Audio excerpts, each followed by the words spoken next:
Hello friends, welcome to our channel stock market investment. आज हम बात करने वाले हैं एनटीपीसी लिमिटेड के बारे में। आप एनटीपीसी लिमिटेड ऐसा कोई नहीं है जो इंडिया में एनटीपीसी कंपनी को नहीं जानता है। एनटीपीसी गवर्नमेंट की बहुत बड़ी कंपनी है। ये पावर जनरेशन की कंपनी है। मार्केट कैप 84,000 करोड़ का है इस कंपनी का। आप देखेंगे पी रेशो 7.24 है, सेक्टर का 12.48 है, पीबी रेशो 0.68 है, सेक्टर का 1.48। डिविडेंड 3.71% डिविडेंड देती है ये कंपनी। और 96% ऑफ द एनालिस्ट टिकर टेप पे इसको बाय करने की सलाह दे रहे हैं। टिकर टेप के हिसाब से इंट्रिंसिक वैल्यू में भी ये कंपनी परफेक्ट है। रिटर्न वर्सेस एफडी में भी ये बेहतरीन है। डिविडेंड पेइंग भी अच्छा है, एंट्री पॉइंट भी अच्छा है और no red flags to the company. अब आइए हम जरा प्राइसिंग देख लेते हैं। तो एनटीपीसी लगातार आप देखेंगे तो नेगेटिव में चल रही है ये कंपनी। अभी फ़िलहाल इसका 85 रुपीज़ के आसपास प्राइस पे ट्रेड हो रही है और ये कंपनी हम देखें तो बहुत ही बेहतरीन कंपनी है जो बहुत अच्छे प्राइस वैल्यूएशन पे फ़िलहाल हमें मिल रही है। इसका फाइनेंशियल्स हम देखें तो रेवेन्यू आप देखेंगे तो 2017 में 83,000 करोड़, 93,000 करोड़, 1,03,000 करोड़, फिर 1,17,000 करोड़।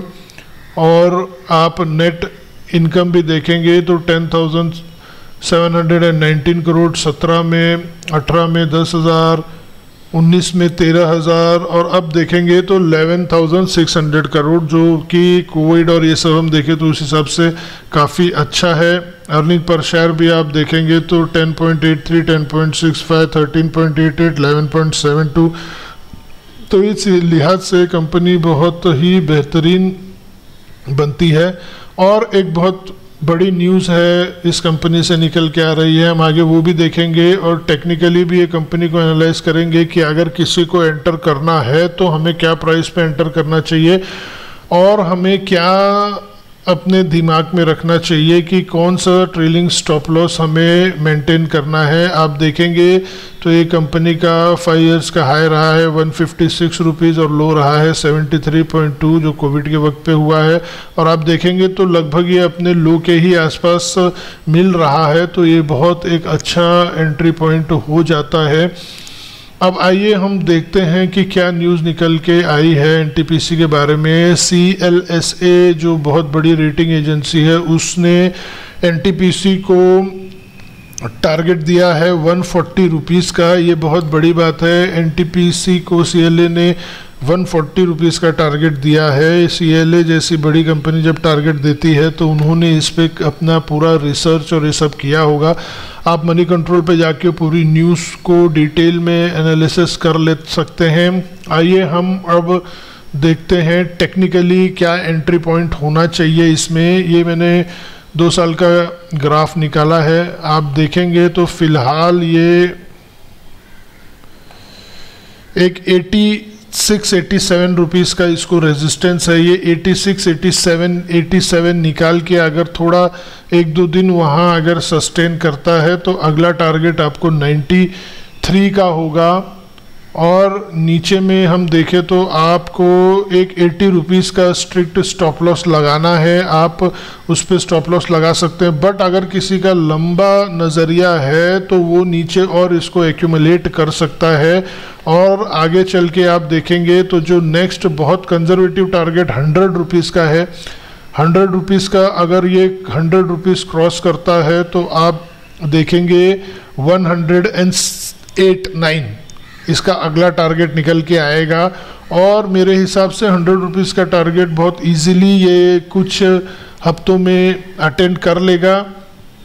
और 110 भी कोई बहुत बड़ी बात नहीं है कंपनी के लिए। 110 के बाद थोड़ा ये स्ट्रॉन्ग रेजिस्टेंस हो जाएगा, फिर भी अगर किसी को होल्ड करना है तो वो होल्ड कर सकता है। 110 के बाद 117 का टारगेट रहेगा इसके अंदर। बट मेरी आप एक राय मानना कि आप जहां भी इसको परचेस करते हैं उसके नीचे का स्टॉप लॉस आपको मेंटेन करना चाहिए तो ये जो लेवल्स हैं वो आप लिख लीजिए। अगर आप अभी एंटर करते हैं तो आपका टारगेट होना चाहिए 93 ये क्रॉस करना होता है तो टारगेट होना चाहिए 100 के बाद 110 के बाद 117। और अगर ये नीचे आने लगता है तो वही आपका जो टारगेट था वो आपका स्टॉप लॉस हो जाना चाहिए कि 117 अगर 110 के ऊपर गया तो 110 आपका स्टॉप लॉस हो जाना चाहिए। 100 के ऊपर अगर ये जा रहा है और 110 का आप टारगेट लगा रहे हैं तो 100 आपका स्टॉप लॉस हो जाना चाहिए। इसी तरीके से नीचे में तो ये स्टॉप लॉस लगा के आप इसको बहुत अच्छे से ट्रेड कर सकते हैं। लॉन्ग टर्म के हिसाब से भी ये कंपनी बहुत ही अच्छी है, गवर्नमेंट की कंपनी है, पावर जनरेशन में है। ये इनका जो डिमांड है वो हमेशा सप्लाई से ज़्यादा ही है, तो उस लिहाज से भी ये कंपनी बहुत ही एक बेहतरीन बेट बनती है। तो अगर किसी को इन्वेस्ट करना है तो वो अपने पोर्टफोलियो में इसको 5% ज़रूर इन्वेस्ट कर सकता है। तो ये था आज NTPC के लिए। Thank you very much for watching the video. और अगर अभी तक आपने सब्सक्राइब नहीं किया तो please like and subscribe the video. Thank you so much.